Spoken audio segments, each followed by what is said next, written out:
அனைவருக்கும் வணக்கம். மிதுன ராசிக்காரர்களுக்கு காத்திருக்கும் மகிழ்ச்சி என்று சொல்லக்கூடிய வகையில் மே முதல் வாரம் எப்படி அமைகிறது, கிரகநிலைகளின் அமைப்பை ஆராய்ந்து பார்க்கும் போது மிக சிறப்பான வாய்ப்புகளை பெருவாரியான கிரகநிலைகள் உருவாக்கக்கூடிய வேளையில் ராசியின் அதிபதியான புதன் இந்த வேளையில் மிக வலுவாக லாபத்தில் அமர்ந்து புத ஆதித்ய யோகத்தை ஏற்படுத்தி கொடுக்கிறாருங்க.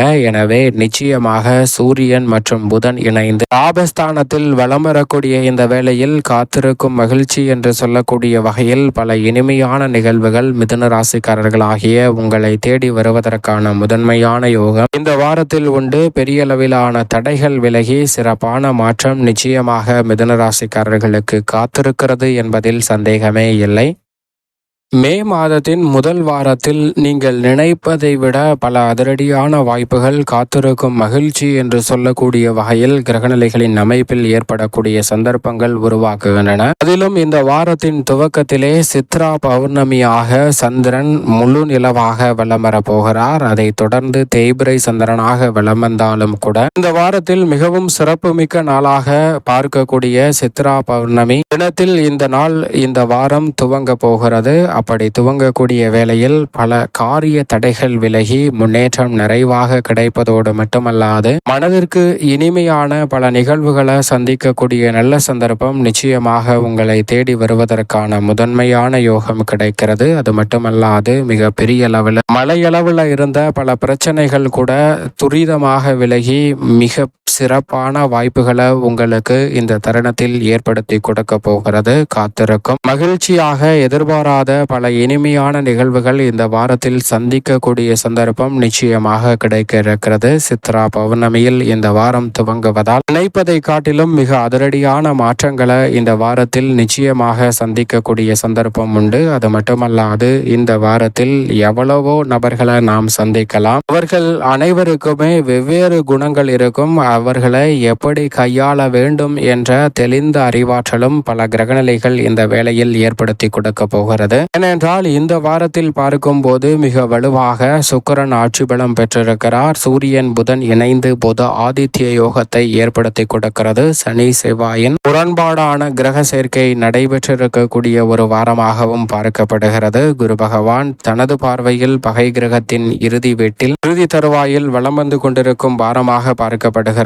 இன்னும் 2 வாரங்களில் உச்சம் பெற போகிறார் குரு பகவான். சனி பகவான் தனது சமகிரகமான குருவின் ஆட்சி வீட்டில் வலம் வரக்கூடிய வாரமாக இந்த வாரம் அமைந்திருக்கிறது. எனவே நீங்கள் நினைப்பதை விட காத்திருக்கும் மகிழ்ச்சி என்று சொல்லக்கூடிய வகையில் பல இனிமையான நிகழ்வுகள் உறுதியாகவே உங்களை தேடி வருகிறது. உதாரணமாக ஒரு கதை ஒன்றை பார்ப்போம். ஒரு மிகப்பெரிய அளவுல தலை சிறந்த வக்கீல் ஒருவர் இருக்கிறார். அவருடைய வாதம் என்பது அனைவரையுமே கட்டி போடக்கூடிய அளவிற்கு மிக நுணுக்கமாகவும் நுட்பமாகவும் இருப்பதோடு மட்டுமல்லாது அவரிடம் வாதியம் செய்து வெற்றி பெறுவது என்பது சாதகமற்ற ஒரு செயல். அப்படிப்பட்ட திறமை வாய்ந்த வக்கீல் ஒருவர் ஒரு நபருக்காக அவர் ஆஜராகிறார். அப்படி ஆஜரான அந்த வக்கீல் அவருடைய வாத திறமைகளை எடுத்து வைக்கிறாருங்க. அப்படி எடுத்து வைக்கும் போது அவர் என்ன செய்கிறார் என்றால் அவருடைய கட்சிக்காரருக்கு எதிராகவே பல நிகழ்வுகளையும் பல விஷயங்களையும் சுட்டி காட்ட ஆரம்பிக்கிறார். அப்படி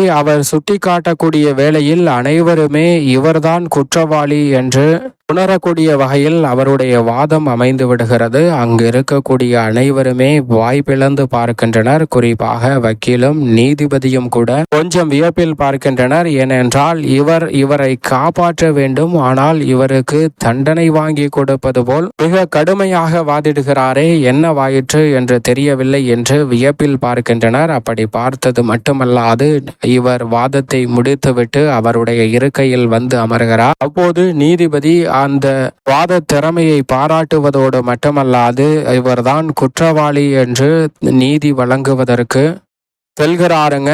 அப்போது அவர் மீண்டும் குறுக்கிட்டு இப்படியெல்லாம் என் கட்சிக்காரர் மீது குற்றங்கள் சாற்றப்பட வாய்ப்புகள் இருக்கிறது, இதை வைத்து கொண்டு இவர் குற்றவாளி என்று நாம் ஒரு முடிவுக்கு வந்துவிட முடியாது என்று மீண்டும் தனது வாதத்தை ஆரம்பிக்கிறார். அப்படி வாதத்தை ஆரம்பித்து அவர் சொல்லிய அத்தனை பாயிண்டுகளுக்கும் எதிராக அனைவருமே ஏற்றுக்கொள்ளக்கூடிய வகையில் மிகவும் திறமையாக வாதாடி அவரை அந்த வழக்கில் இருந்து வந்து காப்பாற்றி விடுகிறார் நீதிபதியும். இவர் நிரபராதி, இவருக்கு எந்த தண்டனையும் கொடுக்க கூடாது என்று அவரை அந்த வழக்கிலிருந்தே விடுதலை செய்கிறாருங்க. இந்த நிகழ்விலிருந்து நாம் உணர்ந்து கொள்ள வேண்டியது, ஒரே நபர்தான் அந்த வக்கீல். ஆனால் அவரால் முதலில் அவருக்கு எதிராக பேசக்கூடிய ஆற்றல் இருந்தது. ஆனால் அதே சமயம் இறுதி நேரத்தில் அவர் அவருடைய நிலையை மாற்றி அவருக்கு ஆதரவாக பேசி அனைத்தையும் மாற்றிவிட்டார். இப்படி ஒரு நபரால் இரு முரண்பாடான விஷயங்களை எப்படி திறமையாக பேச முடிகிறதோ, அதே போன்றுதான் நாம் சந்திக்கக்கூடிய நபர்களாலும் பல வகையான மனநிலையில் பேசக்கூடிய தன்மை இருக்கிறது. நாம் குடும்ப உறவுகளாக இருந்தாலும், நாம் பணிபுரியக்கூடிய இடத்தில் இருந்தாலும், வேலை பார்க்கக்கூடிய தொழில் ரீதியாக அல்லது பல நிறுவனங்களை அணுகக்கூடிய விஷயங்களாக இருந்தாலும், பயணிக்கக்கூடிய நிகழ்வாக இருந்தாலும் பல நபர்களை சந்திக்கிறோம். அதனால் அந்த நபர்களை எப்படி கையாள வேண்டும் என்பதற்கான திறமையான ஆற்றல் கிடைப்பதால் இந்த தருணத்தில் அதை சரியாக கையாண்டு காத்திருக்கும் அதிர்ச்சி என்று சொல்லக்கூடிய நிகழ்வுகளை கூட காத்திருக்கும் மகிழ்ச்சியாக மாற்றும் தருணமாக இந்த வேலை நிச்சயமாக அமைய போகிறது. சரியாக பயன்படுத்திக் கொள்ளுங்கள். மிதுன ராசிக்காரர்களுக்கு இந்த வேளையில் ராசியின் அதிபதி ஆட்சி பலம் பெற்று சூரியனுடன் இணைந்து புத ஆதித்ய யோகத்தை ஏற்படுத்துவதால் மிக சாமர்த்தியமாக அதிர்ச்சியான நிகழ்வுகளை கூட மகிழ்ச்சியாக மாற்றிக்கொள்ளக்கூடிய நல்ல சந்தர்ப்பம் உறுதியாகவே கிடைக்கிறது. முழு சுபகிரகம் என்று அழைக்கக்கூடிய குரு பகவான் ஜென்மத்தின் இறுதியில் வலம் வந்து கொண்டிருக்கிறார். இறுதி தருவாயில் இருக்கும் குருவால் நிறைந்த நன்மைகளை தேடி வரக்கூடிய சந்தர்ப்பம் உண்டு.